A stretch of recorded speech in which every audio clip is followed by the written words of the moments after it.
साथियों, जय भीम। जय भारत, जय संविधान, जय मंडल, जय जोहार, जय लोकतंत्र, जय विज्ञान।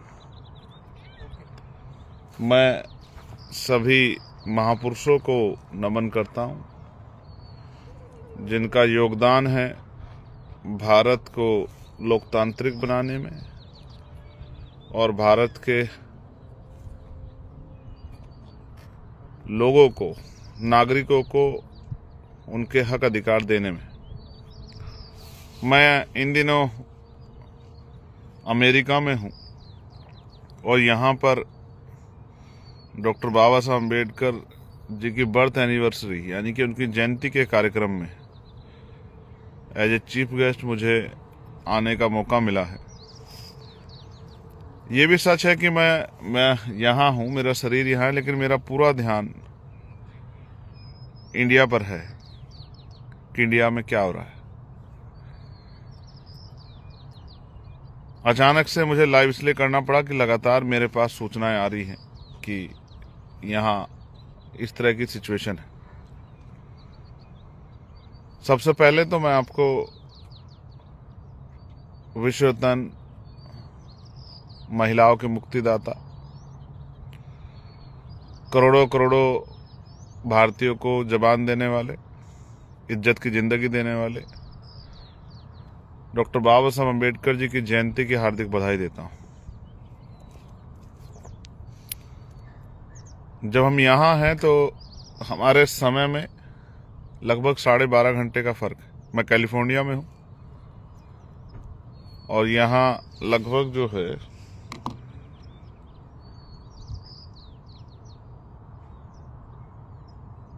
8:12 हुए मॉर्निंग के। तो अक्सर मैं जब लाइव आता हूं तो पहले जानकारी दे देता हूं, लेकिन आज अचानक से लाइव करना पड़ा। यहाँ सूर्य निकला है, दिन हुआ है और आपके यहाँ पे रात हो रही है।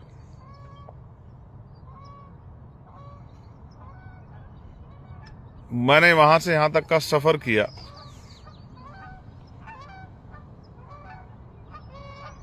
तो दिन रात में बदलाव हो गया है, लेकिन हालातों में बदलाव नहीं हुआ है। मैंने पार्लियामेंट में मांग उठाई थी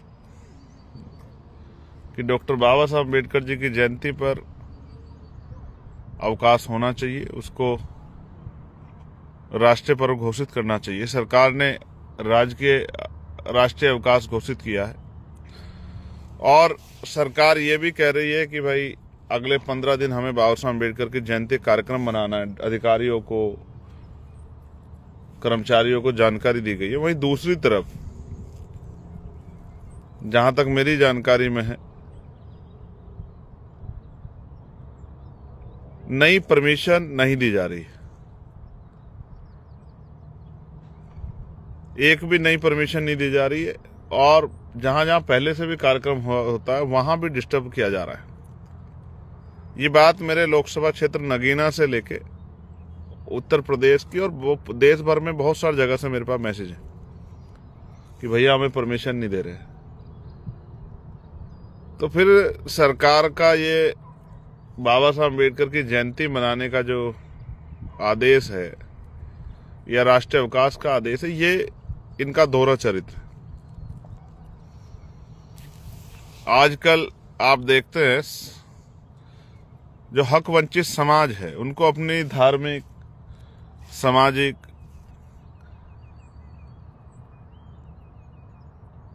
कार्य करने की भी परमिशन लेनी पड़ती है। वहीं हम रोज सड़कों पे देखते हैं कि आज ये यात्रा चल नहीं। जिन बाबा साहब अम्बेडकर ने भारत के लोगों को सम्मान का जीवन दिलाने के लिए संविधान दिया, उन बाबा साहब अम्बेडकर की जयंती में भी महामानव बाबा साहब अम्बेडकर की जयंती को सेलिब्रेट करेंगे।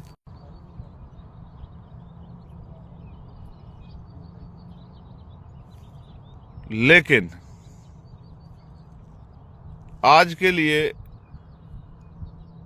उन परेशानियों को समझते हुए एक जानकारी मेरे पास ये भी है कि कई जगह पर जो है, कई डिपार्टमेंट में छुट्टी भी नहीं दी गई। जैसे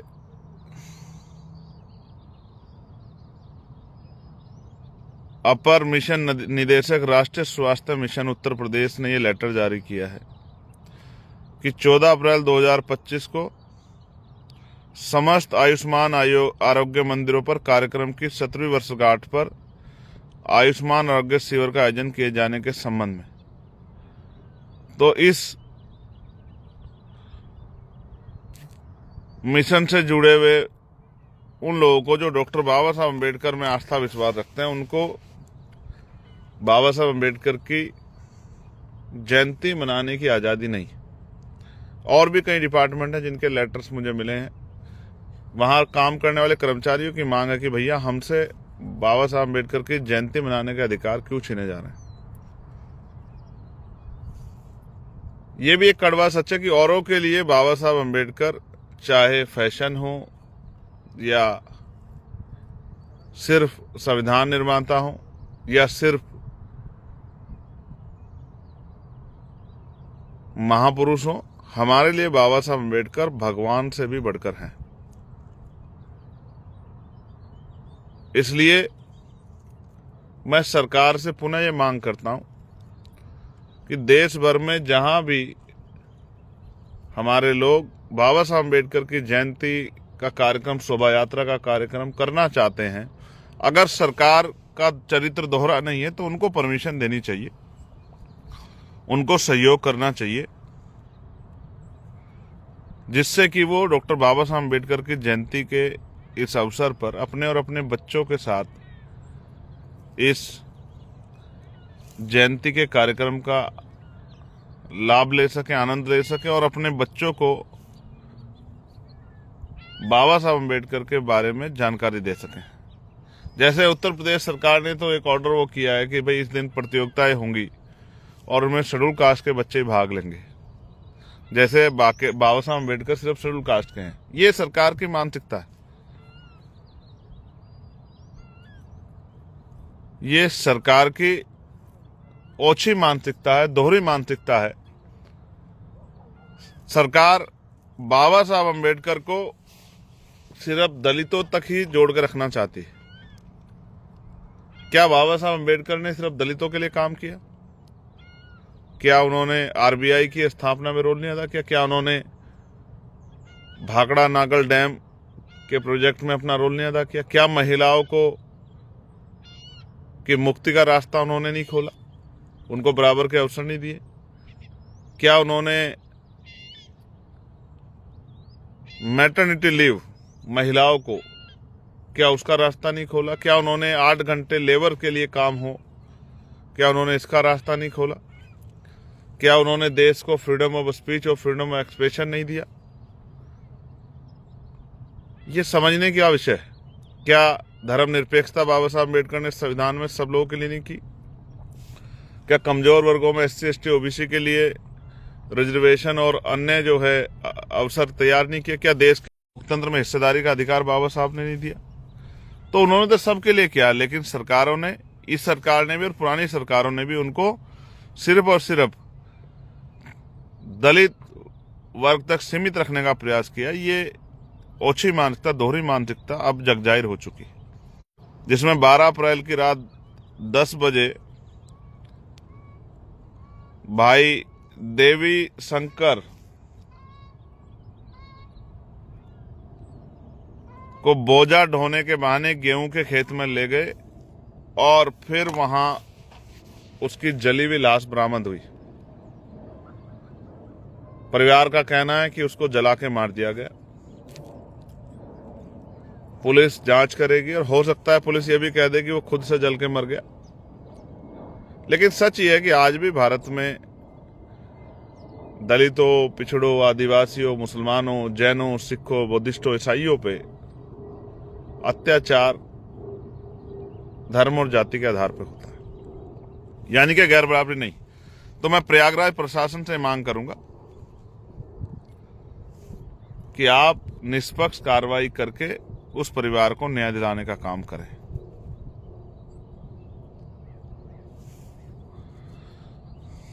जब मैं आ जाऊंगा तो मैं अपने उस परिवार से मिलने भी जाऊंगा,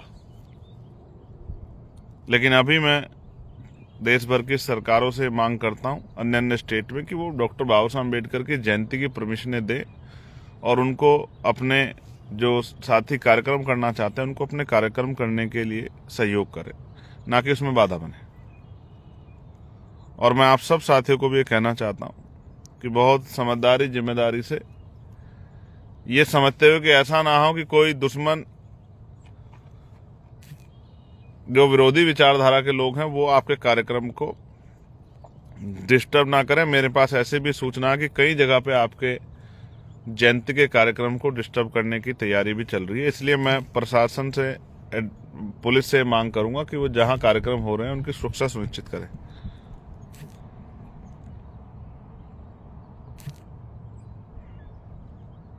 बाकी मैं पुनः आप सबके लिए मंगल कामनाएं करता हूं कि महापुरुषों का आशीर्वाद आप पे बना रहे, और आपसे भी अपील करता हूं कि खूब अच्छी पढ़ाई करें, अपने रोजगार करें,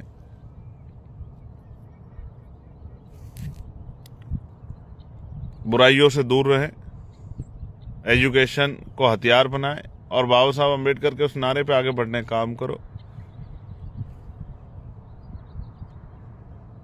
पढ़ो, जुड़ो और संघर्ष करो। शिक्षित बनो, संगठित रहो और संघर्ष करो। Educate, organise, agitate.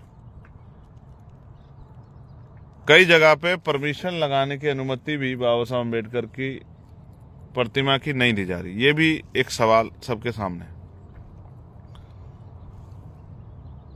बहुत जल्द आपसे मुलाकात होगी। यहाँ जो अमेरिका, अभी हम लोग बेरिया में हैं, कैलिफोर्निया में, उसके बाद आगे कई जगह के कार्यक्रम हैं,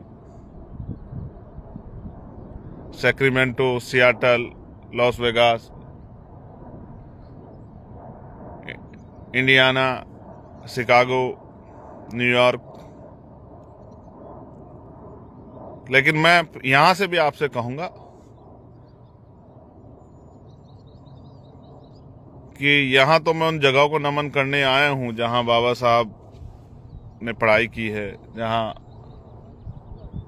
बाबा साहब ने अपना जीवन जो है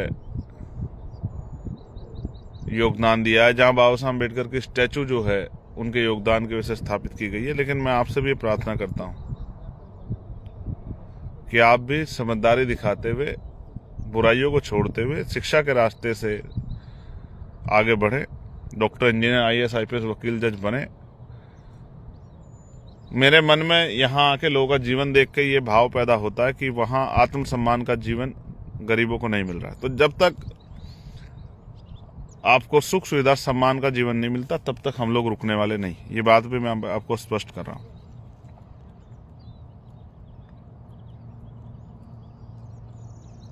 जब तक बाबा साहब अम्बेडकर, माननीय काशीराम साहब और अन्य महापुरुषों के सपने अधूरे हैं तब तक हम लोग रुकने वाले नहीं। वो दिन आएगा कि भारत में भी इस तरह का जीवन सभी लोगों के लिए होगा। ना कोई अमीर है तो उसके साथ गैर बराबरी, ना कोई गरीब है ना उसके साथ गैर बराबरी। आपको जान के अचरज होगा कि यहाँ जिस होटल में करोड़पति बैठ के रोटी खाता है वहाँ गरीब आदमी भी बैठ के, जो काम करता है, लेबर का काम करता है, सफाई काम करता है और कोई काम करता है, वो भी वहीं बैठ के रोटी खाता है। यहाँ बराबरी है। हालांकि कई छुटपुट घटनाएं यहाँ भी सामने आती हैं, और कल मैंने अपनी स्पीच में कहा था कि जहां जहां सरनेम जाएगा वहां जातिवाद भी जाएगा।